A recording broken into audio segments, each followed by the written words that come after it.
বিদ্যা সিনহা শাহ মিমকে নিয়ে ইন্ডাস্ট্রিতে নানা মুখরোচক গল্প শোনা যায়। কেউ কেউ দাবি করেন প্রশাসনের উচ্চপদস্থ এক কর্মকর্তার সঙ্গে তার রয়েছে সখ্য। ঢাকাই ছবির এই নায়িকা অকপটে কথা বলতে যতটা পটু, ব্যক্তিজীবনে ততটাই বিপরীত। ব্যক্তিজীবন নিয়ে কথা বলতে চান না, তবুও এই গল্পটি নিয়ে মিম বলেন, আমি চাই না কেউ কখনো এ বিষয়ে কথা বলুক। একটা বিষয় কি, আমি একটা মানুষকে চিনি না, সেই বিষয়ে আমি কথাও বলতে চাই না। যারা বলছে তাদের হয়তো কোনো সমস্যা ছিল। মানুষ যা ইচ্ছা তাই বলুক, আমি জানি আমি কেমন। আমার প্রশাসনের কারোর সঙ্গে কোনো সম্পর্ক নেই। যদি থেকেও থাকে তা সময় হলেই জানানো হবে। আগেই মন গড়া কথা শুনতে চাচ্ছি না। মিম জানালেন তিনি এখন ব্যস্ত গোলাম সোহরাব দোদুলের সাপলুডু, অনিমেষ আইসের web series beauty and bullet এবং কলকাতার থাইকারি ছবি নিয়ে কাজ করছেন।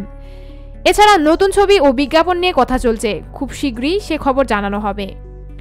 প্রতিদিন নিত্য নতুন খবরাখবরের জন্য আমাদের চ্যানেলটি সাবস্ক্রাইব করুন। ধন্যবাদ।